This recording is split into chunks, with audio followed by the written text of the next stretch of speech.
We can make the intro play. The Dave Hooker Show. A presentation of Off the Hook Sports. Objective insight, expertise, top guests. Available on YouTube, Apple, Spotify, and the Off the Hook Sports app. Download now for free. Also available on offthehooksports.com. I compute and obey. Now to Dave Hooker. Ready. Look at Caleb Calhoun. He's ready to go with a sports coat. I went with a button-up shirt, so must be another edition of the show as we try to look nice. Welcome to the program. We appreciate you being a part of it. Love your comments on the message board. Love the reaction. It's been a fantastic run, and we continue to grow. The subs keep coming in, and we thank you. Hit that like button. Hit that subscribe button. We want you to be a part of this program and a part of what we do at Off the Hook Sports, and that includes the Vol Report with Cooper Mays, brought to you by City Heating and Air Conditioning, the Vol Report with Jacob Warren, brought to you by Bassey Lawn and Garden, and the long-awaited Celebrate 98 series set to begin this week. So we're excited. On the show today, can you believe it's been 25 years since the Vols won a national title, Caleb? I mean, I was 10, and I got to be honest, the crazy thing is my intro to Tennessee was towards the end of the Peyton Manning years, and I'm like, this is just par for the course, right? This is just what Tennessee football does. I mean, nothing out of the ordinary, and then just how they roll. And then you went through the decade of dysfunction, as Mark Nagy called it in his book. I still haven't read that book. I need to ask Mark how well that sold, because I'll be honest with you, I don't know that a lot of people would want to read about the decade of dysfunction, but we don't even have to talk about the decade of dysfunction because the Vols cruising right along, and we're going to get to that. So today, a national outlet says that Nico, let me make sure we get this right. Nico will be the starter. Quick tease on that, Caleb. What? Yeah, that's ambitious. Now, this outlet has these are hot, fiery takes for every team in the SEC. So there's some other crazy ones that I actually believe a little more than this one, but we'll go through them when it happens. Okay. While one analyst is high on Hendon Hooker, says it's his favorite pick of the draft. He is from ESPN, and also is the Big Ten closing the talent gap on the SEC and the NFL. The numbers would lead you to believe so. However, I'm not quite to that point. And then the college football playoff schedule for 2024 and 2025 is out. So we've got a lot going on. We begin with today's tough question, and it's brought to you by our friend at AndyMasonRealEstate.com. Today's tough question. Take a side. Take a stand. The Dave Hooker Show, a presentation of offthehooksports.com. Is Tennessee's offense too gimmicky? That's the question I have for you, and that's the question that Josh Heupel was asked earlier this week at the Big Orange Caravan Chattanooga stop, as a matter of fact. Brought to you by AndyMasonRealEstate.com. Best prices, best service in the biz. AndyMasonRealEstate.com.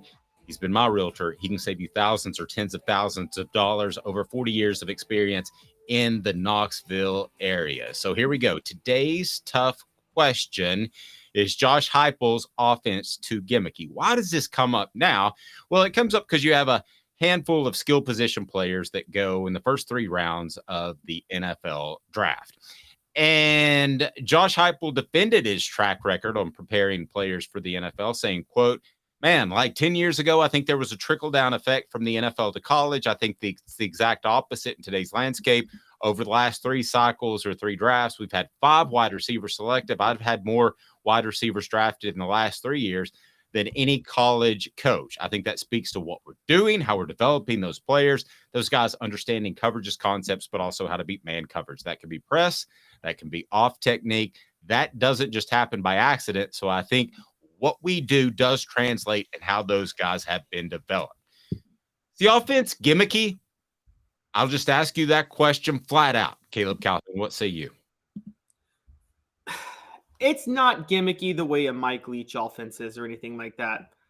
It's a little gimmicky, though. And Josh Heupel can take offense to that, but it's a little gimmicky in the sense of it's a scheme that hasn't been figured out, which kudos to Josh Heupel that it hasn't figured out, but it schemes receivers to be wide open downfield. And when I think gimmicky, I'm thinking, okay, these receivers are getting open partially because of their speed, but they're not getting open because they're just that much more talented than every other receiver in college football. They're getting that open because Josh Heupel is scheming them open in a pretty simplistic way that honestly nobody can figure out yet. And I want to bring this up with Josh. A lot of respect. I think it's great for the college game. Josh is adaptable. It's not like he's 3 plays and it's not like the triple option where you either hand it to the fullback, you pitch it, or you throw it. It's not that. But yeah, he's had 5 receivers taken in the NFL draft the past 3 years. The first one that he's talking about was 2021. 2 UCF receivers, Jacob Harris and Trey Nixon, have been taken. Combined, they have 1 catch for 6 yards in 3 years in the pros. Or 2 years in the pros. So we can call it, we can say that it's not gimmicky like Mike Leach, but and he can talk about his receivers getting drafted. We kind of need to see them actually produce in the NFL, though. That's fair. Mike Leach is, first of all, college football is somewhat gimmicky right now. I was talking with a former coach that said they bastardized the rules. Can I say that on the YouTube? They bastardized the rules in order to get more scoring. What does that mean? That means offensive linemen and RPOs are allowed more freedom to go further downfield, and it puts really the defense in a strain. So college football is gimmicky to some extent. Josh Heupel is taking advantage of that.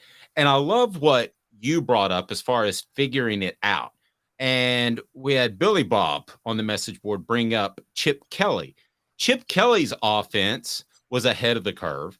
It was eventually figured out. The triple option was ahead of the curve way back when, before we were all born, and it was eventually figured out. They changed the rules and put cut blocks in and banned cut blocks. That's why the triple option fell out. Right. The run and shoot was, you could call it gimmicky. Eventually, we saw that it wasn't the answer to offensive woes. So is it gimmicky? No, I think it's taken advantage of some gimmicky rules in terms of offensive linemen, and it might not be figured out for a decade.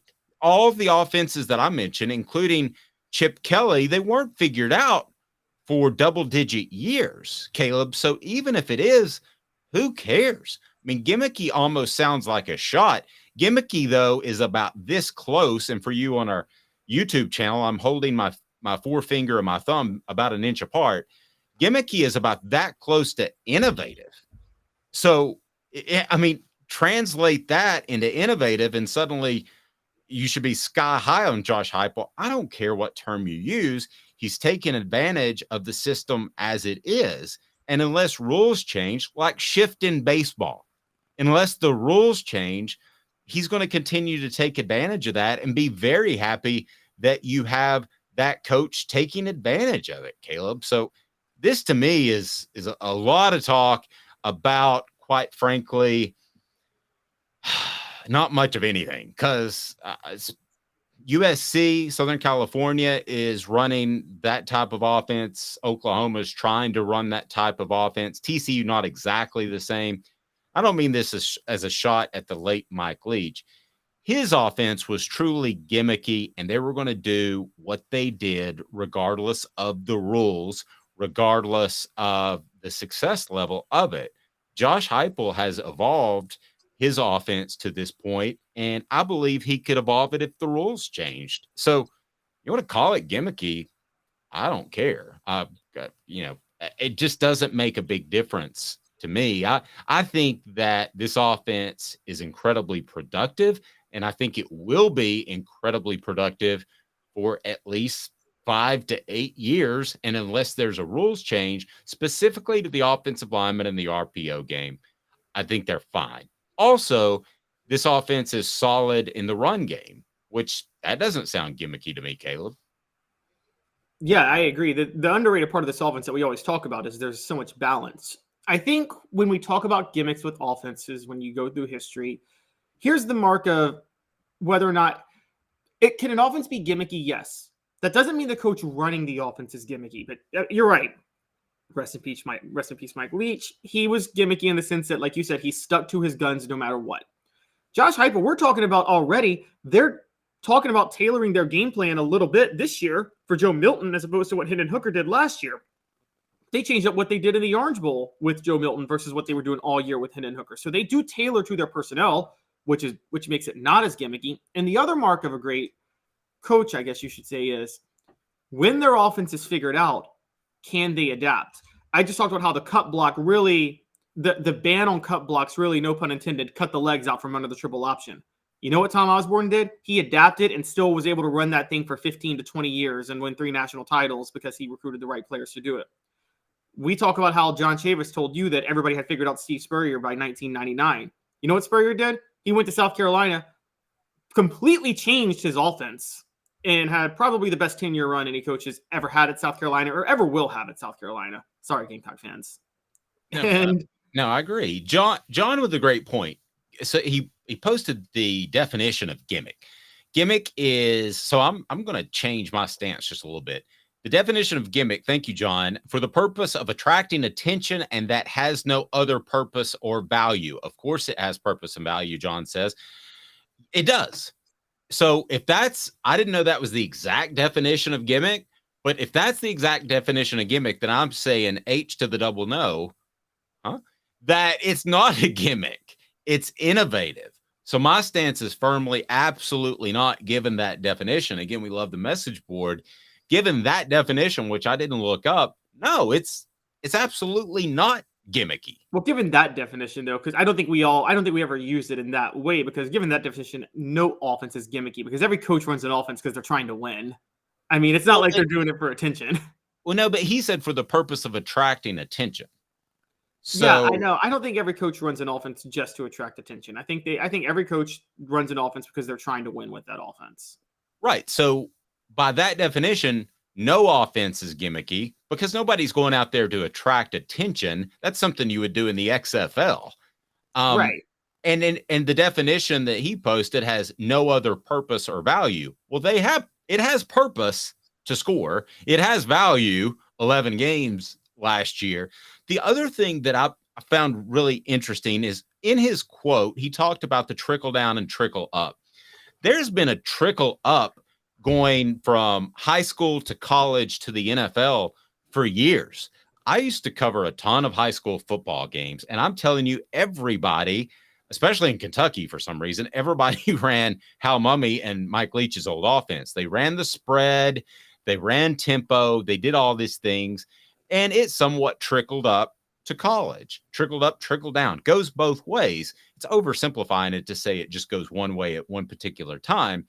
But Caleb, this is an offense that is somewhat run, at least by the Arizona Cardinals in the NFL. And this is, if you look at the NFL, they're the Philadelphia Eagles. There are the Kansas City Chiefs. And I'm not saying they're running an offense, the same offense as Heupel, but they are running innovative offenses. At the end of the day, there is not really a pro-style offense anymore because I think that coaches are less afraid to do things that are a little bit different. That's not gimmicky. Yeah, it's the pro style is relative. I still think there is one, but there's no need to have to expand your playbook to such lengths when you can get because another one, the Ravens, when you can get a Lamar Jackson, tailor the offense to him in the NFL and run a perfect system. Josh Allen, again, 20 years ago, Josh Allen would never have been an NFL quarterback. He wasn't accurate, not the best decision maker. We might be talking about him as, if not for Patrick Mahomes, he might be the best quarterback in the NFL now. And so that is where things have changed a lot. The only thing I would say with Heupel, and yes, by the definition of gimmick, no coach is gimmicky. I don't think college football fans or analysts or ourselves use the term gimmicky in that way. We use the term gimmicky as we mean it something a little bit different. You know, maybe maybe lack of development, more about just pure scheme and not actually tailoring it to players or responding to defenses or things like that. That's what I would think with gimmicky. I would say in that case, it's a little bit, only because, again, from the UCF days, we haven't seen a Heupel offensive player shine in the NFL just yet. I think that's going to change, but we still haven't seen one yet. Velus Jones Jr. has had the most production of any Heupel receiver in the NFL, and he might see more next year. But so we have to wait and see what happens. Because remember, they're not like remember Nebraska in the 90s, or actually I'll even say it, the fun and gun. The reason we all called the fun and gun gimmicky was because no Florida quarterback ever made it in the NFL. And not only did they not make it in the NFL, we all knew they weren't going to make it in the NFL. Shane Matthews wasn't even drafted. And I'll add to that, Spurrier, nobody else could run it. Nobody else ran the fun and gun. So if you want to call that gimmicky, you can. I'm going to use the word innovative, and I'm going to reach out to everyone on the message board to go ahead and pick. Tell me what you ultimately think of this offense. Pick an adjective. I'm going to go innovative and no to a gimmicky. Let me throw it at you, Caleb, if you need a second. Pick an adjective to describe this offense other than I'm with you on innovative. I took that. Okay, I can't use innovative, but I mean, like, all forms of innovative, like all gimmicky offenses we're talking about were innovative at a time. I mean, when Robert Nalen brought the single wing to Tennessee in 1926, that was innovative. That was not a thing. And then Tennessee stuck with it, and it fell out of favor in the 60s. And what does Doug Dickey do? He comes in and brings back the T formation, which, by the way, for those who don't know, the T was the original formation, like the oldest style of offense in college football. And Doug Dickey, it came back and became fashionable again in the 60s. So, I mean, can I say fashionable? I like fashionable. I like that. D says versatile. I think I like that one a lot. Travis says ingenious. I like that as well. And Rebecca says, what will they call us when we do have players in the NFL that are successful? So that is the next step. But in the end of the day, it's nice watching Jason Witten and the late Reggie White have success in the NFL. But ultimately, what do you care most about? Care most about what they do in college, right? Yeah, but we've talked about this. To keep getting the personnel you need the success in the NFL if you're going to compete with the Georgias and the LSUs. I agree with that. J Max says electric, traditional, innovative, and exciting. So we'll roll with all those. Portions of the program brought to you by Zul Beer, xulbeer.com, worldwide award-winning craft beer, and they have panoramic views downtown. Here's another one, evolutionary. That's a really good one. So go ahead, take part. Throw those adjectives out. We'll continue to readdress them. But zulbeer.com, xulbeer.com. Again, downtown, they are absolutely phenomenal. You will love it. So Matt Miller of ESPN named Hendon Hooker his favorite overall pick of the 2023 NFL draft. I hate it, as I said, and I got ripped on the YouTube message board, and I knew I would, and I got ripped on Twitter. That's fine. I hated that Hendon Hooker went to the Detroit Lions. I don't want to have that conversation right now, and they may turn things around. History would indicate not. I certainly hope they do, and nothing for the best for Hendon Hooker, because I think he's a great person as much as anything, not necessarily because he went to Tennessee, as I think those that have followed us realize we're pretty objective here. But what did you think of Matt Miller naming Hendon Hooker his favorite pick of the NFL draft? I was shocked, but then I think of Matt Miller as probably somebody that there were two types of analysts out there. There was the Mel Kiper Jr. that doesn't do his research and just studies like, oh, any Heupel quarterback looks like this. And then there was the Matt Miller.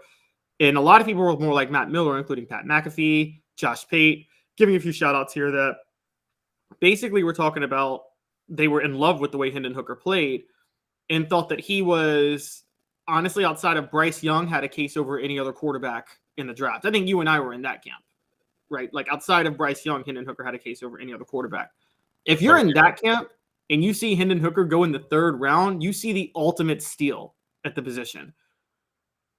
Now, the thing that he mentioned that kind of threw me off a little bit was he did say the Lions have a real opening for a quarterback of the future behind Jared Goff. And that's what I kind of thought because he has 2 years left on his deal. But news came out yesterday that Goff and the Lions are talking about an extension, which kind of threw me off a little bit. I thought they were going to let Goff play out his contract and then just move on and go to Hendon Hooker. And so I kind of, at that point, the excitement I felt for Hooker going to Detroit subsided a little because I'm like, okay, why are they working on this contract extension now with Goff? Shouldn't they make him play it out and try to get the extension? And it leads me to maybe you're right, Dave. Maybe they're still incompetently run because they have Goff locked in for 2 years. Why would they give him the extension now? Well, I want to see the parameters of the extension. Okay. My guess is that it'll be guaranteed for 2 years and not guaranteed for 4 or 5. And all of these, there really is no salary cap in the NFL. You can circumvent that in a number of ways with backloaded deals, front-loaded deals. So I want to see where the Goff deal is. Is it front-loaded? Is it backloaded? My guess is that, listen, Goff is suddenly getting a little bit older. You don't have a long run in the NFL.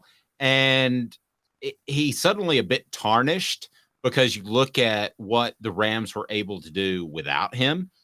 And I think he wants to get paid. So I think he'll want to get paid on a front end contract. And I really don't think it affects Hendon Hooker whatsoever. I really don't. Now, if they come out with a $240 million contract and 200's guaranteed, well, that's bad news. But I don't think that's going to happen. If so, you have to come back to me and say the Lions were the wrong organization, right? Oh, I will totally concede that if they give Jared Goff a $240 million deal, like absolutely I will. I mean, yeah, I'll be right there with you. Shockingly to me, though, he's outlasted Carson Wentz. They were the top 2 picks of that draft, and Jared Goff actually ended up being more effective. But I think that we'll have to see how this plays out. You're right. So what do you think are fair expectations for Hendon Hooker? Career or this year? You're 1, 2, 3. What should his goals be? Well, Hendon Hooker's personal goal should be to win the job now because that's what a quarterback should always be thinking. I mean, you should never accept holding a clipboard. That doesn't mean you leave if you hold the clipboard, but you should always be trying to win the job, particularly in the NFL. Tom Brady did not sit there and say, I'll wait till Drew Bledsoe's contract is up. He's like, no, I'm going to beat out Drew Bledsoe. And the minute Bledsoe got hurt, Tom Brady came in and the rest is history. So that's where it should be. Now, in terms of what the reasonable expectations are, I think riding the bench this year. I mean, not even seeing the field because Hendon Hooker has a lot of things he's got to work on, including particularly footwork, some accuracy things over the middle. This is the Aaron Rodgers rookie year in Green Bay. They've got to retool a lot of Hendon Hooker's fundamentals.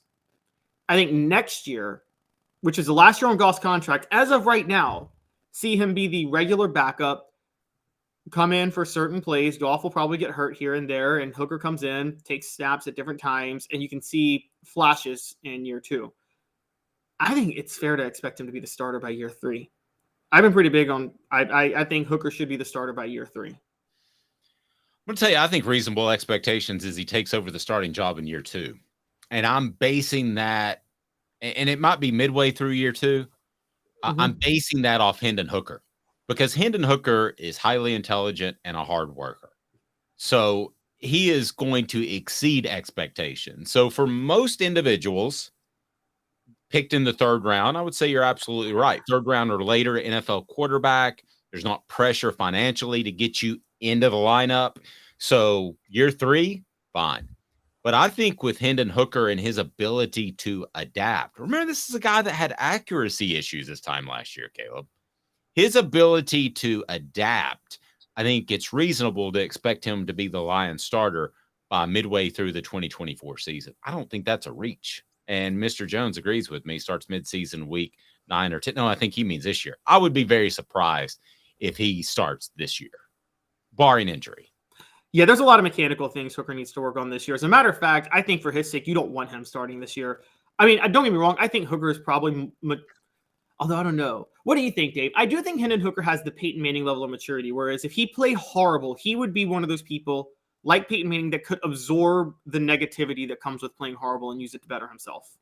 I think Hendon Hooker is that type of quarterback, but I still don't want to see his confidence wrecked too much playing this year. No, I mean, Peyton Manning set the record for most interceptions in a year, his rookie year. I don't think that you want to see Hendon Hooker go through that. What you do want to see is better vision without contacts and without glasses. Campbell, Cunningham, Taylor, and Hahn is phenomenal. I had LASIK. I have zero issues with my vision up close, far away. Campbell, Cunningham, Taylor, and Hahn, they've got the vision centers for your annual checkups, but they also can do fantastic work with LASIK and cataract surgery as well. I don't think it's, again, Campbell, Cunningham, Taylor, and Hahn, it's not a disappointment, Caleb, if Hendon Hooker is not a starter till year 3 whatsoever. So while I believe that he will at some point in year 2, which would be 2024, take over the starting job from Goff, I don't want this to be looked at as, a year and a half from now, somebody says, Dave, you said he would, so now he's a disappointment. It's not a disappointment if he runs out there at some point in year 3 as the starter. No, it's not a disappointment at all if he does that. I mean, I think that's the trajectory that he's on. I think that's Detroit's trajectory. Look, again, it's no secret that, it's no coincidence that Goff has a 2 years left on his deal, and they take a quarterback that we all agree is somewhat of a project. That's usually 2 to 3 years sitting on the bench waiting your turn to start. And so I think we'll have to see how it goes. I will say, if Hooker is inserted into the starting lineup midway through year 2 and he's ready to go, prepare for a Jalen Hurts type of splash. And I only say that because quarterbacks with this level of mobility, almost always their first year starting when they're inserted, how many times do they catch defensive coordinators off guard, and do they have a monstrous first year starting? Because mobile quarterbacks are oftentimes, in the NFL, they do get figured out. And I'm not saying Hooker is like a run first quarterback. He's not. I'm saying quarterbacks with that level of mobility, the mobility factor usually does get figured out, but it takes defensive coordinators a year. How many run first quarterbacks have had a splash, amazing first year and, never really replicated that after that?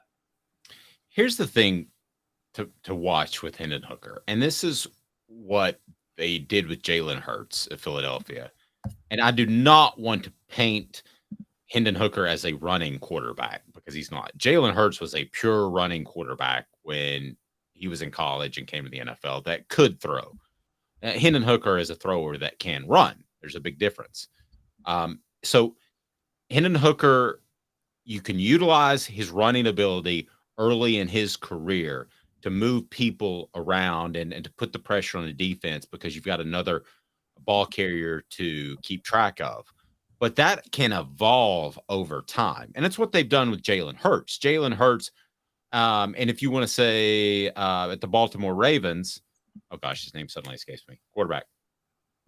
Lamar Jackson. Yeah, Lamar Jackson. They did the same thing with him. So he came out and he was initially a runner, and then he has turned into a very good passer. They could do that with him. The NFL is better equipped to handle running backs than they have been at any point in its history. So I think as long as they approach this the right way, the best case scenario is that he doesn't play at all as a rookie, like Caleb said. I agree with that. Let's get some things worked out. Let's get him used to the NFL game. You don't have to play right away. If Goff goes down, you have to run him out there. But in year 2, you could have an approach where you base a lot on his running ability, and then you adapt it to more of a passing attack. Caleb Calhoun is telling me that the Big Ten is closing the talent gap on the SEC. That may be a big what the H coming up. But first, let me tell you a little something about Vassy Lawn and Garden. We'll be back in 2 minutes. To own the more that owns every job, then get to Vassy Lawn and Garden in Cleveland and get you a Toro. I'm David Vassy, here to talk to you about Toro. With a Toro Zero Turn, you'll get more out of every minute and you'll reach the finish line faster. At Vassy's, we like to say, no matter if you're mowing 3 acres a week or 11 lawns a day, homeowners and business owners alike find confidence in equipment they can trust from top to bottom. Vassy Lawn and Garden, Highway 60 North in Cleveland. Man alive, it's worth the drive. Hi, Mike Davis here with City Heating and Air, reminding you to always dare to compare. Our team provides quality local heating and air service, installation, and maintenance across East Tennessee. We use only the best equipment like American Standard heating and air conditioning for your residential, new construction, or commercial needs. Honesty, dependability, and customer satisfaction have been the cornerstones of our business since 1961. City Heat and Air. There's your bear.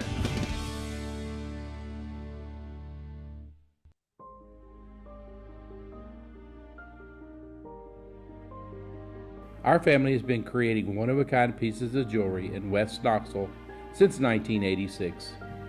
Each piece is a combination of unique processes that bring your idea to life.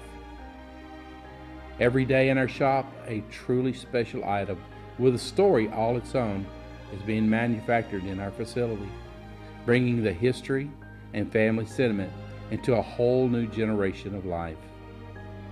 We're grateful that you chose us to be Knoxville's best jeweler, a title that we value and respect. Because to me, being a jeweler and owning a jewelry store are not the same thing. I'm Rick Terry.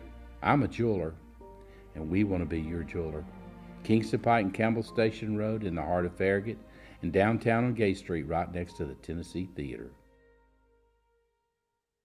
With all that sun, sand, and salt water, the beach is a very relaxing place. Unless you wear contacts. Ow!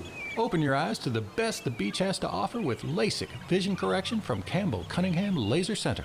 Ah. What's up, everybody? This is University of Tennessee tight end Jacob Warren, proud to announce that I'll be working with Craven Wings again this season. And I want you to give your all and try my signature sauce, Sauce 87, at either of the Craven Wings 2 locations, Chapman Highway in Seymour and South North Shore Drive at the Markets of Choto. When you're craving wings, it's gotta be Craven Wings. Online at cravenwings.com.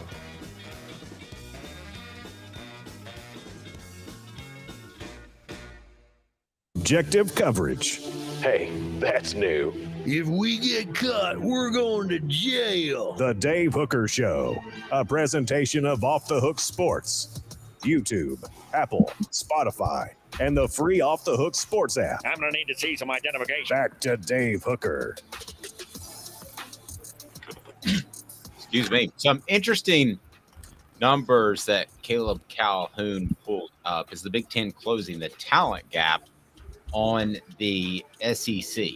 So throw these numbers at me because the SEC once had a pretty significant lead over the Big Ten as far as players in the NFL draft. But what does history tell us about where the Big Ten is in trying to close the gap on what is the preeminent conference in college football? No question about it.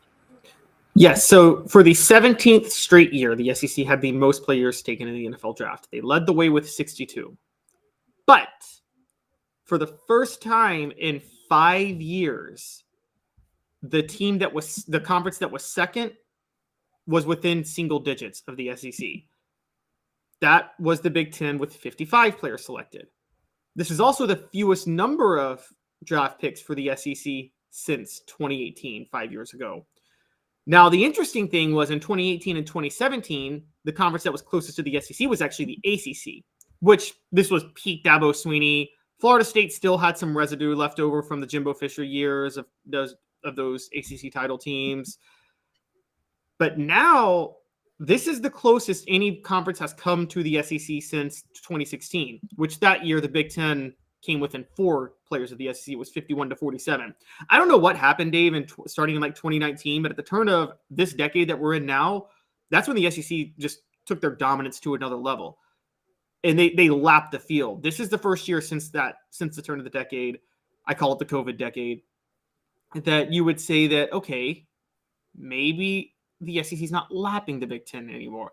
The gap is narrowing. Now, everybody else after the Big Ten, I don't think anybody else had more than 30 players drafted. So it's the SEC, Big Ten a close second, and then a massive drop-off after that. I mean, fueling your point that there's only 2 conferences that should matter in the sport right now. Why do you think that is? If they are closing the gap, why do you think that is? I think Jim Harbaugh has been recruiting at a very successful level at Michigan.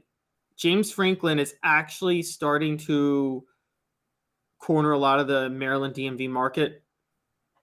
Obviously, Ohio State's Ohio State. They're turning out NFL talent no matter what. I think at some of the smaller schools, like Maryland, is recruiting well under Mike Locksley. They're actually getting a lot of DMV talent to stay in Maryland as opposed to going across the rest of the country. So I think that had something to do with it. As far as and also you have to remember, a lot of schools in the SEC have been an influx recently. We know Alabama, and we know Georgia. We know those two schools, but LSU just fired Ed Orgeron. Tennessee's 2 years removed from firing Jimmy Pruitt. Florida's a year removed from firing Dan Mullen. So there were a lot of programs that Auburn is 2 years removed from firing Gus Malzahn, and then just fired Brian Harsin. So I think there's been less stability among a lot of the SEC powerhouse programs in recent years than there has been among the three top dogs in the Big Ten, which is Michigan, Ohio State, Penn State. All three of those programs have had a pretty healthy level of stability ever since Jim Harbaugh and James Franklin came into the league. And so I think that's why that is. I think James Franklin is a big part of it because he had ties into the SEC. And I don't have the numbers in front of me, but I think that his ties into the SEC has helped him recruit. I should say Southeast. His recruiting ties has helped him recruit in the Southeast. But should anybody be worried if you want to point to the game that Ohio State probably should have won in the Peach Bowl? Georgia beat them 42-41 and had to hold on. I look at that game and I don't want to point to one game as setting the standard. I think that's more of an aberration. I think that Georgia showed up flat. I don't know how you show up flat, but I think they were overly competent in that game. How much do you place on that particular game as the Big Ten has closed the gap, if at all? Not much, because I never thought there was too much of a gap between Ohio State and the top teams in the SEC with the talent level they recruit. I've always felt that if there was one SEC caliber team in the Big Ten, it's Ohio State, because they have a little LSU thing going where they're in a state that's top 5 in the country in NFL talent, and they're the only top dog in that state. Y'all can say Cincinnati now becoming Power 5. Don't make me laugh. Does anybody think a kid in Ohio is choosing Cincinnati over Ohio State? No, if I were to argue against your LSU comparison, I would say that Penn State and Michigan are so close and they get into Ohio a lot. You could say the same thing. Again, I've said it, but you could say the same thing about LSU with Texas or Ole Miss or Mississippi State, but it's just not the same. I've covered recruiting. You're going to have to take my word for it. The kids that want to go to LSU or the kids that LSU wants go to LSU in the state of Louisiana. They just do. That's why Jansen Jackson, going way back, was an absolute stunner when Lane Kiffin pulled him out of Louisiana. We now know there may be some backstories about that. So, which has to do with many Louisiana kids. I've read about this. Apparently, they don't have any family that's ever left that state. Whereas kids in Ohio, kids in California, particularly kids of African-American descent, we talk about the Great Migration, they naturally don't have their whole families from Ohio or California. Louisiana kids, a lot of times, whole families from there. Yeah. I mean, the bottom line is with LSU, more than any other state, and I've said this before, you're going to keep those kids. So if the SEC is an A+, what is the Big Ten? And I think we would agree, right, that the SEC is an A+ based off what they've done over the past decade plus? Yeah, what they've done over the past 20 years. Okay. An A+. It's been great for them. Hasn't been great for college football. Probably. So the SEC is an A+. What is the Big Ten? I'll ask you that. Craft Treats, go to crafttreats.com. Use the promo code Off the Hook. Again, Off the Hook, get 20% off the Chill Pills or any of their fine products. With the Chill Pills, they've got CBD in them that will help with your dog's digestive issues. They'll help with arthritis. They'll help with all kinds of issues, including anxiety. The yip yips. We got July 4th coming up. Fireworks go off. Yip yip. That's my dog. Crafttreats.com. Use the promo code Off the Hook. The promo code Off the Hook at crafttreats.com. You'll be glad you did. So if the SEC is an A+, what's the Big Ten? This year, I would actually say it was an A-, but right now I'd still say B+ overall, because you got to do it more than 1 year. I think they're going to. I got to be honest, but I'd say B+. I think the Big Ten is a little top heavy. I will say this: the Big Ten East may be tougher than either division in the SEC. I mean, there's a very good argument that the Big Ten top to bottom. Yes, top to bottom. I mean, I would say there's a very strong argument that the Big Ten East is tougher than either division in the SEC. The Big Ten is not as tough as the SEC, though. I would say this for people saying, should the SEC be worried or anything like that? If you are worried about the future of college football, and I don't care whether or not you want what Dave wants, which is the 140-50 super team conference, or you want what I want, which is still more equitable distribution of teams across the country. Guys, it hasn't been good for the sport for the SEC to be this dominant. It's been good for the SEC. It's been great for the SEC, and it's been a lot of fun. I'm not denying the SEC is the most dominant conference and laps everybody else, but it has not been good for the sport. It's not, even if you're an SEC homer, you used to enjoy watching those late night Pac-12 games, feeling like there was some meaning behind those games 10 years ago. There's no meaning behind those games anymore. Who watches one of those games and cares anymore? Caleb, I love you and respect you, but I 100% disagree. I think the SEC has been the New England Patriots of college football. That wasn't good for the NFL. I think that was. You had a team to root against for. You either rooted for the Patriots because you're a bandwagon fan, or you grew up watching them, or for whatever reason, or you're from New England, or John Pennington of the Sports Source, he was a Stanley Morgan fan from Tennessee. You've got your reasons, or you were a bandwagon guy. And to root against someone, to me, is passion. I sure as heck wanted to see them lose the Super Bowl and not finish the season undefeated. That was one of my favorite Super Bowls of all time. So I think that you've got fans out there in the Big Ten that love it. If Ohio State would have beat Georgia, they'd have been like, yeah, got you. And that would have been something. But Caleb, I don't think that I disagree with you. I think it's awesome to have a villain, and the SEC is the villain. Yeah, but the SEC is a okay, you would be right if like one team was a villain, like Alabama, because people do root against Alabama a lot. Alabama's been pretty close. Yes, Alabama as a villain is fun. But here's the problem is that, okay, in the NFL, yes, you're rooting for the Patriots to lose, but you still have a favorite team. So, okay, you're a Cowboy fan. You know, it's funny to say, but no matter what NFL team you root for, there is like hope on the horizon that you could win the Super Bowl one day.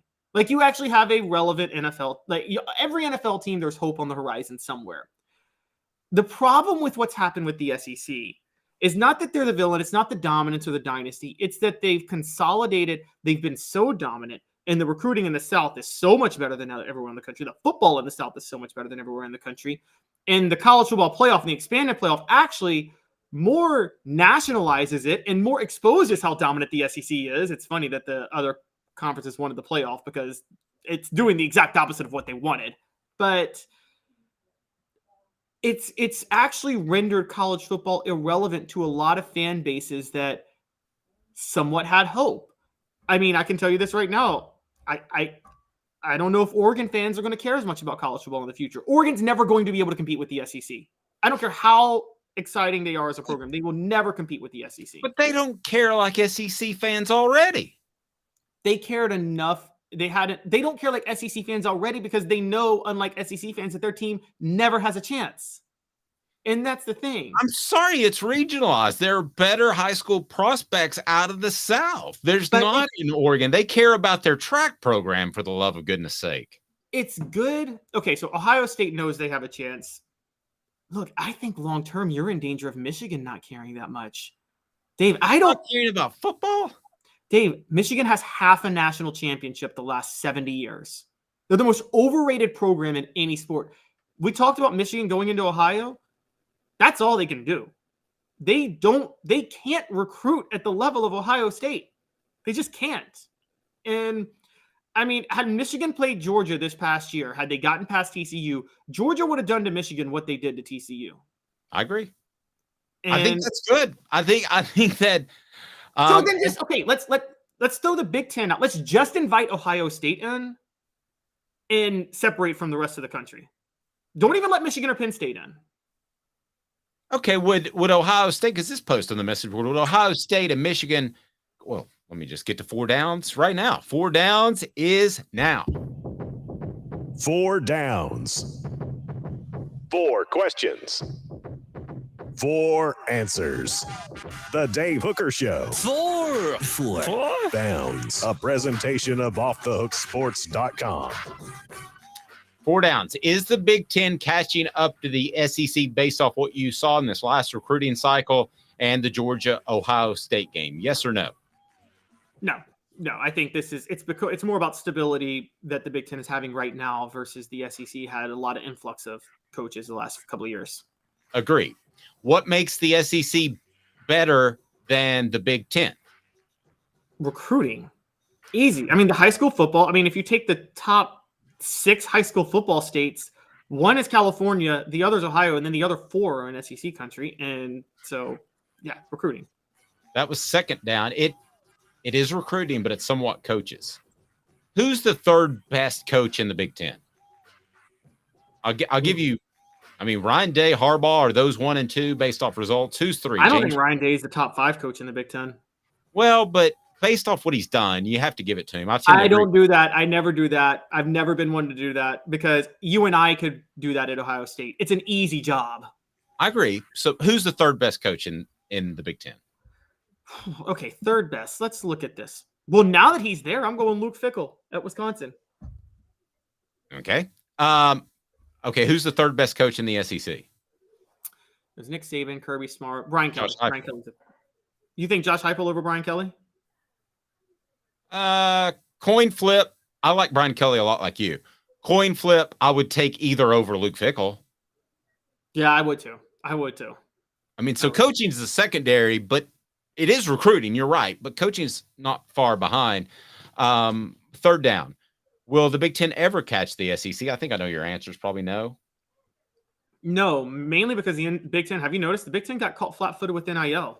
Not one of the Big Ten programs is top 5 in NIL initiatives, which threw me off. All right. Most importantly, fourth down, this is a possession down. How would Ohio State do if they were suddenly in the SEC? They would do what, I mean, on a 20-year scale, they would do what Alabama, Georgia, or LSU does. Now, I don't mean like Alabama 6 national titles, not Alabama. Let me take that back. Okay. On a 20-year scale, they would do what Georgia or LSU does. A couple of national titles, few conference titles. I mean, Ohio State is on that level as a program. If you look at like people that are like, oh my gosh, Ohio State would, barely be 500 in the, no, they would usually win 9 or 10 games a year in the SEC. I agree. I think they'd maybe have a championship or 2. But I'm not so sure that they wouldn't get beaten down by the week-to-week play of the SEC. I don't think it's outside the realm of possibility that would affect them in the playoffs and they would fall short in the playoffs because I think they are a healthier football team because of who they play. As the message board said, SEC just hits different. Yeah, but Ohio State's not Clemson. Clemson was not that deep. Guys, Ohio State is the one. They are deep like an SEC team if you look at the talent on that team. So, they wouldn't win They won the Big Ten like 5 years or 6 years in a row. That ain't happening in the SEC. Okay, that's not happening. That doesn't mean that they wouldn't be able, like you said, to win a national title here or there. Again, to do what LSU does. They would do what LSU does. LSU sneaks in a national title every few years. Okay, I'm going to ask you what LSU would do in the Big Ten. It's brought to you by Vassy Lawn and Garden. Man alive, it's worth the drive. Vassy Lawn and Garden, industrial and commercial mowers right there in Cleveland, Tennessee. Worth the drive from Nashville, Knoxville, Chattanooga. Vassy Lawn and Garden. Go to Vassy.com to learn more. With their buying power, they will save you money. I can promise you that. Vassy Lawn and Garden, man alive, it's worth the drive. Toro, count on it. So what would LSU or Tennessee, for instance, do in the Big Ten? Because both of those, I believe, are up-and-coming programs where the ceiling has not yet been reached by their respective coaches. So if they were in the Big Ten tomorrow, how would they compete? Please hit the like button. And if you haven't subscribed, appreciate it. Love sharing as well. Hit the retweet if you can. So what would they do in the SEC or in the Big Ten, excuse me? Okay. Is this assuming Ohio State and Michigan are both still in the Big Ten, both of them, or is this is yes? And okay. this is LSU, Tennessee making the move tomorrow to the Big Ten. So yes. you have both programs on the rise. What would they do in the Big Ten over the next 5-10 years. Stretch it out however long you want. LSU in the Big Ten over 5 to 10 years would win 4 to 7 at Big Ten titles and 2 national titles. No, what about? I think Tennessee would too.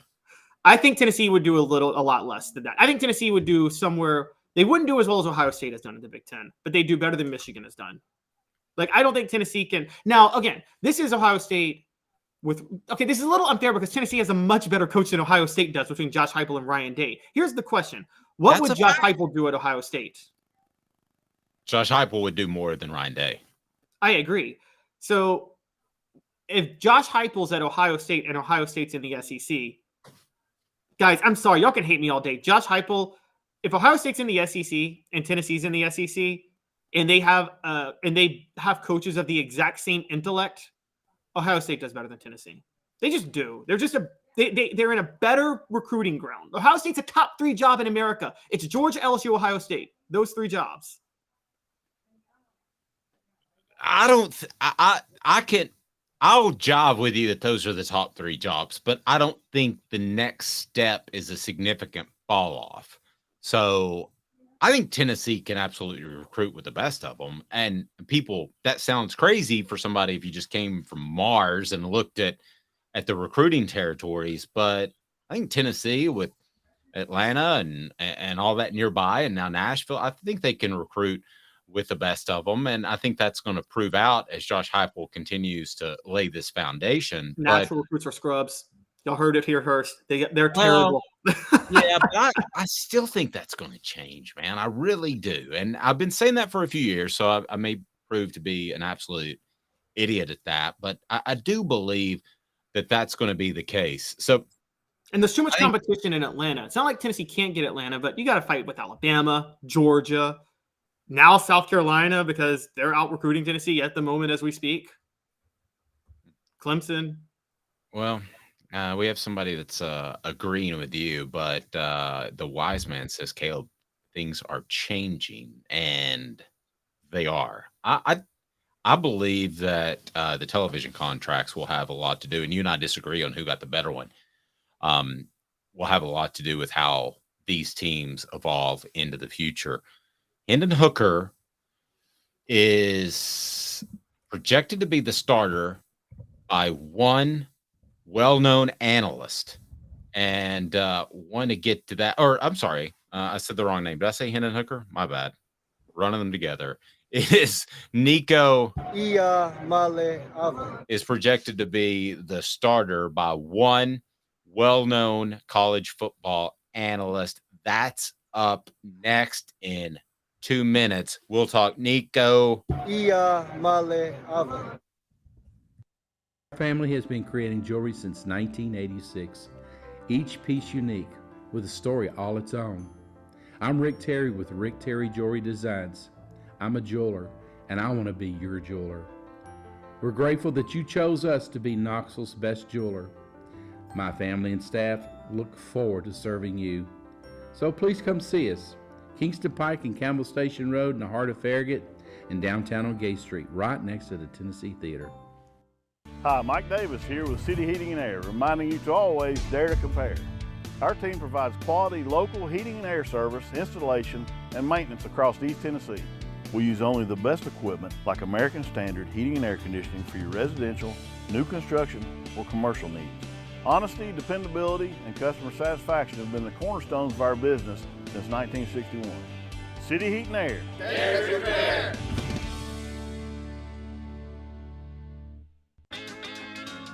Craven Wings has the cleanest, healthiest wings in town. We pride ourselves on our slogan, always fresh, never frozen.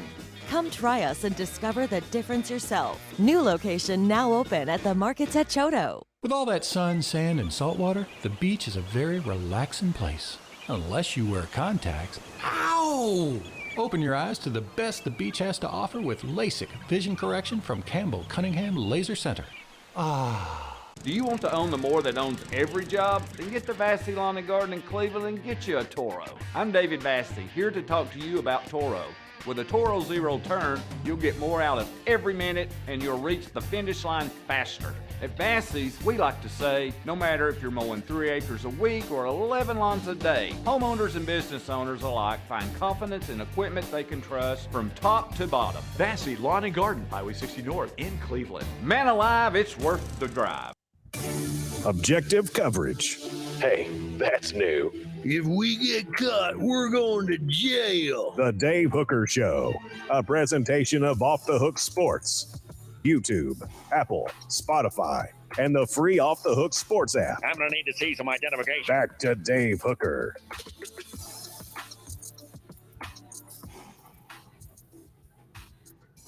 So if you can, Caleb, give me Barrett Sallee's take on one Nico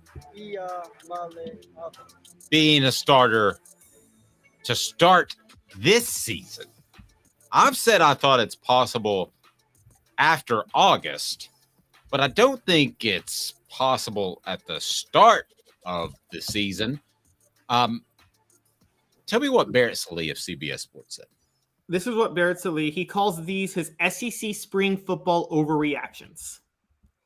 And it's Nico Iamaleava will win the battle for starting QB and become a star. And he says the hotshot quarterback who enrolled early looked like a star in the spring game, went 8 of 16 for 112 yards and dropped several dimes that looked more like NFL throws than those of a freshman. That completion percentage should have been much higher due to several drops. Fellow contender Joe Milton III won't be consistent during fall camp. And coach Josh Heupel will insert his prize prospect into the top spot on the depth chart in the opener versus Virginia, and Iamaleava won't look back. He will become a star. Iamaleava is not going to be the starter, and I realize these are overreactions, and these are supposed to get us talking, and I get that. He's not going to be the starter this season. I will still, but I'm going to hedge my bet just a little bit. I still would not be surprised if he won the starting job, but I'm not going to say that I think it will happen. I did before talking to some people during and after spring camp.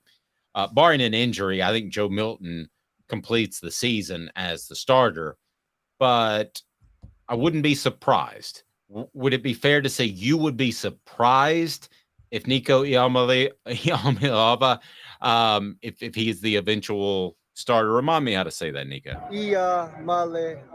Iamaleava. I would be next level shocked. Honestly, if you were going to, if he's a starter in the opener, if you were going to do an overreaction, you would actually do the other one, because Nico Iamaleava, I don't think it's a big deal because I think he was learning and developing and it was just his first spring, but he didn't blow you away during spring ball. I think the shocking thing was that Joe Milton, to every reporter that was there, and Josh Ward told us about this, was firmly ahead of Nico the entire spring camp. It was very clear that he was better. And I thought Nico was going to be ready to compete with him on day one.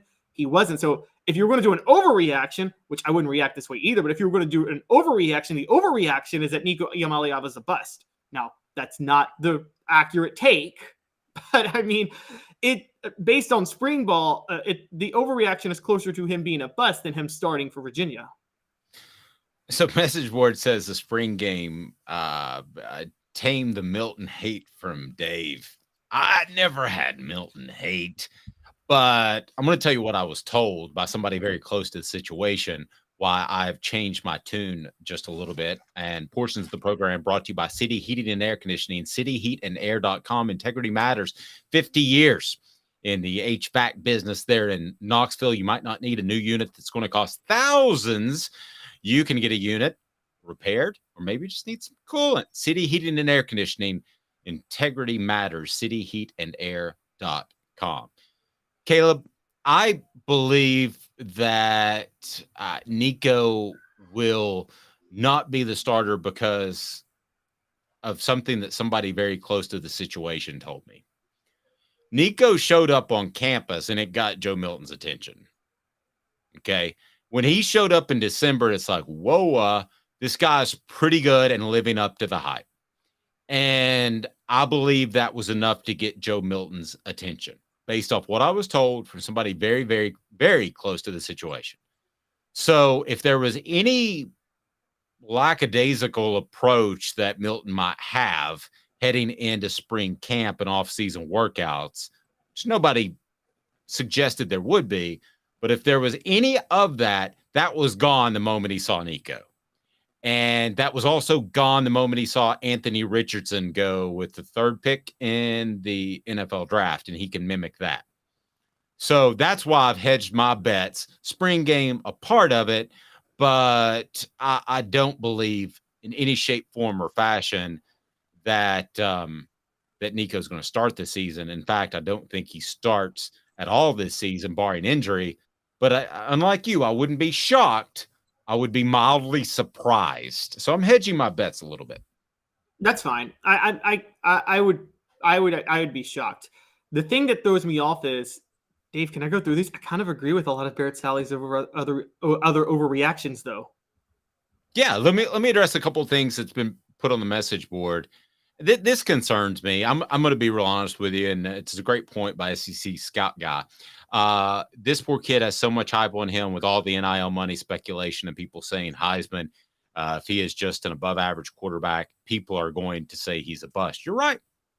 If he's Joshua Dobbs, it's going to be a disappointment, and that is completely unfair. No, it's not. Great quarterbacks live up to that hype. Peyton Manning was a 4-year Heisman favorite when he arrived at Tennessee. Didn't win it. No one says he was a bust. And then he was the number 1 draft pick and expected to live up to that. No one had more pressure than Peyton Manning as a quarterback. Okay, so to the message board, if he mimics Joshua Dobbs' career, are you happy with that? Oh, wait, that's a different question. We were talking about whether or not it's unfair to him that he has to live up to, that he has these expectations. Well, it's unfair if he's looked at as a disappointment and he has Joshua Dobbs' career. No, it's not. I think it is. It's not. It is. It's not. Joshua Dobbs was a 3-star and, for the record, had a pretty good career. But Joshua Dobbs, we're not considering. Joshua Dobbs you have to make a case for him as a top 5 quarterback in Tennessee history. Nico had better be a top 5 quarterback in Tennessee football history when he's done. Top 5 quarterback in Tennessee history. Is he a disappointment if he's not a top 5 quarterback in Tennessee football history? Yes. I think that's unfair. No, it's not. I think top 10. I'll give you top 10. And are you a Ia Ma believer? Do you believe in? Guys, Let me ask the message board real quick and on Twitter as well. And go ahead and tell me, is it a disappointment if Nico has the exact same career that Joshua Dobbs has? I'm not talking about wins and losses. I'm talking about completions. I'm talking about touchdown passes. I'm talking about his ability to perform in the clutch. All of that, which Dobbs had with a terrible coach. So you would think he would have an upside that would be even better. That's not a disappointment if he has Joshua Dobbs' career. That's exactly the point you just made, though. If he has Joshua Dobbs' career when he had Josh Heupel coaching him, whereas Josh Dobbs had that career with Butch Jones coaching him, I mean, that's a disappointment, Dave. Like, this is when Tim Tebow was at Florida. You were covering college football at the time. You remember how hyped of a recruit Tim Tebow was, right? Yes. Would it not have been a disappointment if Tim Tebow was not one of the greatest quarterbacks in Florida history? Yes. He was kind of like LeBron. I mean, we heard about him when he was like a sophomore. Nico to Heupel is like that. Not Nico just in general going to college, but Nico to Heupel is just like that. Man, he's playing in a system designed for him. Yeah, I'm concerned. I mean, SC Scout Guy says, honestly, I think it would be sort of a disappointment considering what we have seen of him so far. That is so tough. So tough, Caleb, on a young man. For him to be able to live up to that hype, you're talking top 5 quarterbacks of all time. So what do we got top 5 quarterbacks? We got obviously Manning. What? I say, yeah, number 1 is Manning, is obvious, yeah. Yeah. I would say Manning, Schuler, Condridge, Hooker, Dobbs, Casey. Yeah, I would put Clausen over Dobbs. Yeah, okay. So Dobbs isn't even top 5 now. And right. So if Nico slides in there at that 6th spot, above Dobbs, but behind Clausen, Condridge, Manning, Schuler. I'm forgetting somebody. Clausen, Condridge, Manning, Schuler, and Hooker. Okay. If he slips in there at 6, you take that right now to the bank. You take it, but that's not what you expect from him. I expect him to be better than Hooker. Okay. I'm very clear on that. If Hooker can do this in Josh Heupel's offense, Nico can. He's a better fit for the offense. I expect him to be better than who else did I expect him to be better than Casey, largely because Casey was labored under Randy Sanders, but Casey only completed like 55% of his passes his last year in 2003. Well, the wise one's reading my mind. I think we're discounting Andy Kelly a little bit. I think Andy Kelly was a great leader and a clutch player. Go back and look at the talent Andy Kelly had. He was pretty insane. We could have thrown to those receivers. Click that like button. Be a part of the program. If you haven't subscribed, please do that. SC Scout Guy again says, and I love the fact that we've got, we're considered a Tennessee program, but we're SEC is the bottom line. And I love the fact that we get listeners and viewers from other schools. He says this all reminds me of the hype that Clowney had. Jadeveon Clowney. He is still the highest rated defensive recruit in Rivals history. Same thing. I mean, Jadeveon Clowney, it was almost as if he didn't have 18 to 20 sacks a season. He was going to be disappointment. And he's a very solid player. And I thought he was very good. Obviously, he was drafted high in the NFL. He lived up to the hype, but was he Will Anderson? No, I don't think he was. Well, Anderson. We have to be fair with Jadeveon. Now, NFL, I'm not talking about Nico's NFL career because we're talking just college. Okay, Jadeveon in college, 2012, he was Will Anderson. Look at what he did in 2012. He should have been a Heisman contender. He wasn't as good against the run, and I don't want to get into the minutia of football, but I think Will Anderson is much better than Clowney. But Clowney's going to get more pub because he's better rushing the passer. Okay, well, what happened in Clowney's junior year, 2013, if we're forgetting, he had a massive drop-off from 2012 in his stats. Well, if you know South Carolina, and if to get a little more into the minutia, South Carolina was limited defensively. And he's a defensive end. You can run away from him. You can play on the other side. And so they literally designed their offenses, most teams, to make sure Clowney couldn't be as effective. They paid for that. South Carolina. So Clowney was more of a decoy his last year. That still worked. South Carolina had the best season in history because Clowney literally shut down one side of the field. This is like, I don't know, Deion Sanders' interception totals would drop his last few years with the Cowboys because you weren't throwing his way. And so true. Clowney was that with South Carolina. It's a really good comparison, even though it's position to position. It's a really good comparison. But why it's such a great comparison is you could run at Jadeveon Clowney. You could run at Deion Sanders' side with sweeps, and he didn't want any part of that contact. He wasn't out to tackle. So he didn't want anything there. So a great comparison on both ends. Really do like that. And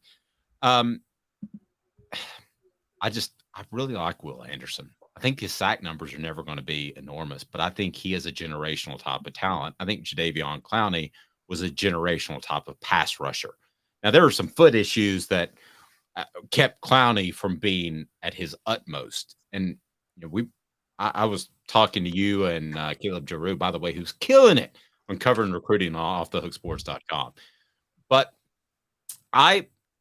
I think foot issues and toe issues are a big, monstrous, huge deal because that is where all of your power comes from. So who are we talking about that we're talking about Will Levis, why he may have dropped. It could have been the big toe issue. Listen, when those things are bad going into the NFL, ask Keith Schuler. They don't usually get a lot better. And ask Deion Sanders again. That's why he eventually had to hang it up. That's where all your power comes from. So that's part of the reason why I believe Will Levis dropped as much as he did that. And he's just not very good. Yeah. Ask Peyton Manning that last year he played at Denver when he had the plantar fasciitis and was just awful. Yes. You don't want any part of plantar fasciitis. You don't want Before we get to the last thing, though, I got to tell you, you got to tell me if you agree with any of these other overreactions by Sally. Oh, yes. Let's hit them. Oh, let's do that as a totally different segment if we can. So, again, I'll remind you that Campbell, Cunningham, Taylor, and Hahn is where I got my eyes done. No cataracts, no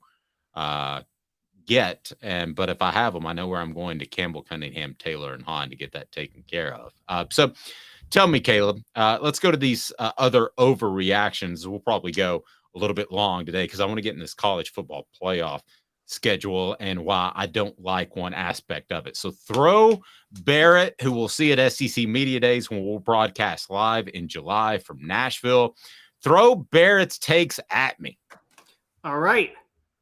I'm agreeing with a lot of these. That's why it's scary with the Nico thing. Fewer than 10 wins for Alabama because of the issue at quarterback. Okay, so let's go. Real possible bull. Okay, real possible bull. That's real.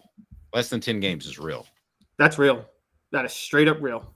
Okay, real possible bull. I think wouldn't real and possible be the same thing? No, real. No. Okay, let's real means it's going to happen. Possible means it could happen. Bull means it won't happen. I'm going real with Alabama. Fewer than 10 wins this year. Okay, I go real. All right, what else we got from Barrett? Arkansas leads the nation in total offense. That's bull. Bull. Total bull. I mean, it's not even. I guess he had to write something about Arkansas. Hugh Freeze develops a Heisman contender. Contender? I think that's real. Heading into the contender for this year or heading into the 2024 season? This year. I mean, he's not going to contend. Nobody's going to contend for the Heisman this year, but I think heading into 20. Now, I will say or possible. I'm going to go bull. I'm going to go possible. I'm going to go possible just because Hugh Freeze is mine. Billy Napier proves he's not the answer. That's very real. That's real. Bulldogs dynasty for at least a year appears to end. They don't win the national title this year. Real. I'm with you. Real. Kentucky. Devin Leary proves he's a top 10 pick. That is the quarterback that they picked up from NC State. Possible. Bull. And it'll be further proven bull because Will Levis will be so horrible for the Titans this year that people will be scared of any Kentucky quarterback ever again. Okay, what else you got? I remind everybody, please hit that like button. Thumbs up. What do you got? All right, Barrett's reading my mind. Y'all think I'm the homer. LSU wins the national title. This year, that is bull. This year, it's possible. Okay. And I might be leaning to real, but I won't get there yet, guys. I'm not going to go there yet. Maybe I'm being old school, but I think it takes longer than 2 years to build up a program. So what else you got? I think they could be the Tennessee of 2023. I think that they could be the team that wins 10 or 11 and is pushing, but I don't think they can win the national title this year. All right, what's next? Let's run through Mississippi State will now make defense their identity. That's real. I agree. With Jack Arnett taking over as head coach, I think that's real too. If you don't have a really good offensive coach, that's the direction to go. That's what Tennessee tried to do with Pruitt, but they hired a dolt. Also, right. I don't think it's the direction to go. I don't think it should be the direction to go unless you can recruit at a high level. And Mississippi State can't recruit at a high level because just for those who and you understand football, if you're going to be a defensive team, then you have to win with talent more than anything else. Okay, great. So here we go. Missouri wide receiver Luther Burden III wins the Biletnikoff. Bull. Total bull. Yeah. Okay. What's next? The Rebels will come undone because they don't have their quarterback situation figured out. Always possible because their talent level is very, very shallow. So, yes, that's real. I say possible because, again, it may happen, but it may not. But, okay, here we go. Ready for this? Just to trigger everybody. Spencer Rattler wins the Heisman. That's bull. Yeah, that's bull. That's bull. I don't trust Spencer Rattler to continue to play the way he played at the end of last year. Yeah, and I know Barrett watches every day, so I'm not knocking you, Barrett. Love you, brother. Look forward to seeing you in July. So, all right, final two more. Yes. Oh, we got two more. Okay. Yeah. We got to forget. Don't forget about the two teams that are going to be the two worst teams in the SEC this year, according to Caleb Calhoun. Okay. Our SC fan says that's completely bull, and he just finished the line on our message board. I'm not going to say it, but you did. All right, so we got two more. Yes, one of the two worst teams one of the two teams that will be among the worst in the SEC this year, Texas A&M. Bobby Petrino will be let go during the season. I think that's possible. Okay, here's why I'm saying bull. Oh, actually, no. This is real. Here's why it's real. Fisher won't fire Bobby Petrino. Fisher will just go down with the ship, and he'll get fired during the middle of the season, and they will fire Petrino with him. Or he's got that one final card to play to keep your job for one more year. So either way, I think it's possible. Okay, you go possible. And remember, Jimbo Fisher's an offensive coach, so he could take it over and roll with it. Like, even though he was forced by the administration to hire an offensive coordinator. This is the whole reason he brought in Bobby Petrino.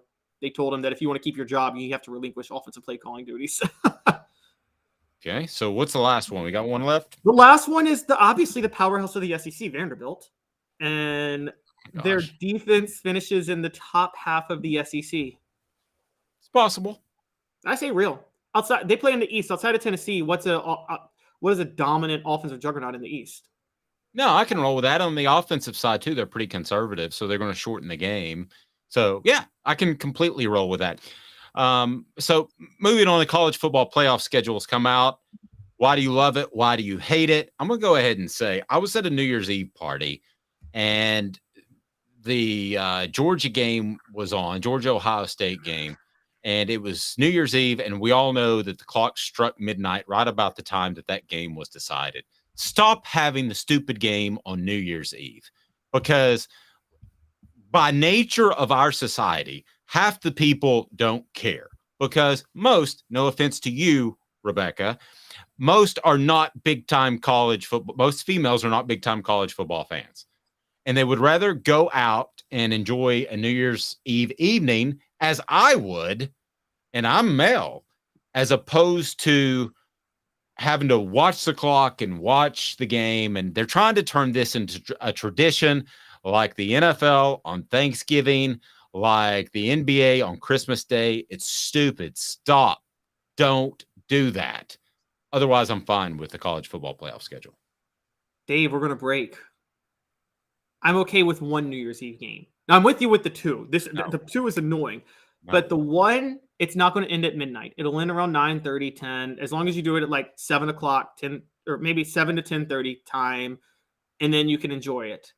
I gotta be honest, I kind of disagree with you on this, because New Year's Eve, look, the tradition of college football, you're right. It's Thanksgiving for the NFL. It's New Year's Day for college football. We all agree with that. But there was always, remember back in the day before the college football playoff, before the build up to the epic New Year's Day games, there was always that one New Year's Eve game that you wanted to watch. There was always that one thrilling New Year's Eve game. It used to be the Fiesta Bowl in the 70s and the 80s. It became the Peach Bowl later. I mean, it was a nice build up, like just one game. So they're saying, okay, one game for New Year's Eve, 3 for New Year's Day. Guys, New Year's Day bowl games are back. New Year's Day football's back. This is the best part of it. No, but here's the thing. It could be even more back, but we're trying to protect these bowl games. So put one of the bowl games on New Year's Eve and put both of the semifinals on January the 1st. At one point, Tennessee... quarterfinals, because the semifinals are actually now... Quarterfinals, yes. Yes. So at one point, I can remember covering Tennessee in the Peach Bowl, and there was no media availability on January the 1st, and I think they played on the 2nd. Oh, so I remember that. That was Clausen's last game. Yeah, so I got done with my work on Friday, drove home just so I could watch New Year's Day bowl games back to back to back, and we smoked a bunch of meat, and we had the smoker running with my friends and my wife back in Knoxville. And then I drove back on the 2nd to go cover the game, because January 1st meant that much to me. It would mean that much again if they put the quarterfinal games on January the 1st. Make it a tradition like it once was. New Year's Eve is absolutely stupid. Well, wait, 3 of the 4 quarterfinal games are on January the 1st. Go ahead and make it 4-4. Yeah, but they don't want any. They don't. Here's the thing: they don't want. They don't want any games running at the same time for these playoff games. So if you can't feasibly have 4 games in a day that they don't overlap. So what your argument would be, and I'm receptive to this, rather than make it New Year's Eve, have 1 game play on January the 2nd. That's cool. Yeah, primetime game. That way, a primetime game, it doesn't matter if it's a Sunday, a Monday, or what day it is. Okay, I could get with that. And then the December, make all these random New Year's Day games that we kind of like that are prestigious bowls but not part of the playoff. Make all those on December the 31st. So it's like if it's your team, you can watch it, and if not, you can just casually have it on and not really care. And then set New Year's Day aside specifically for the playoff games. You agree with me on that? No other games, just those playoff games on New Year's Day. That makes New Year's Day epic and legendary, to quote Barney from How I Met Your Mother. I can roll with that. And I don't want to know if you watched How I Met Your Mother, because that's a bad show. I did like How I Met Your Mother. I'm not going to lie. Okay, but we actually have to bring up the dates for everybody, because I think there's a lot of things they did right for this. For those who don't know, the first round games will be played at campus sites and will take place Friday, December the 20th and Saturday, December the 21st. That's 2 weeks after the conference championship games. 1 week after the Army Navy game, which does not deserve its own day. But yes, it does. So we're not taking a 56-day break as we did one year, or it was like 46 days or something stupid between the championship week and the championship game, the conference championship week, and then the actual championship game. I'm all good for that.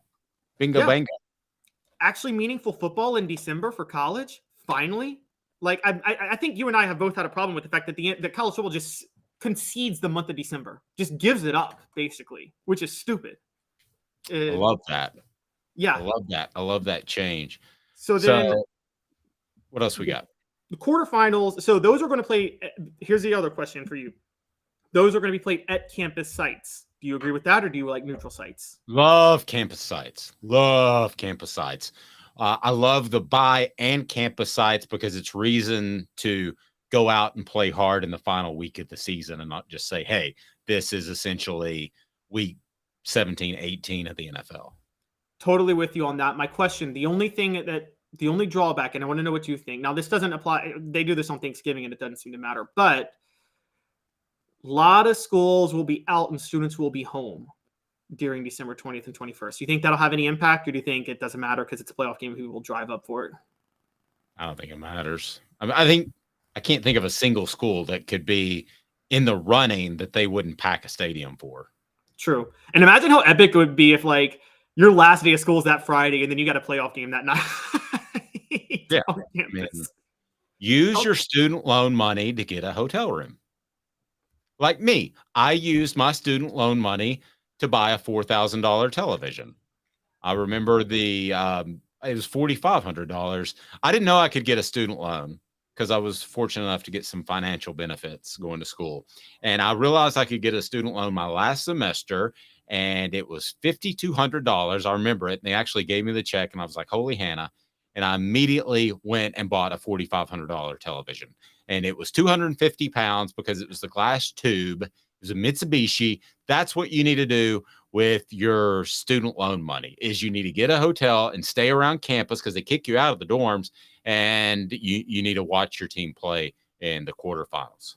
I think the colleges will be smart logistically and let people stay in their dorms if the quarterfinals are going on and they were out of school. The way Alabama cancels school the day of the national championship that they're in, which is smart because nobody's going to be in class the next day really, so they cancel school the day of and day after.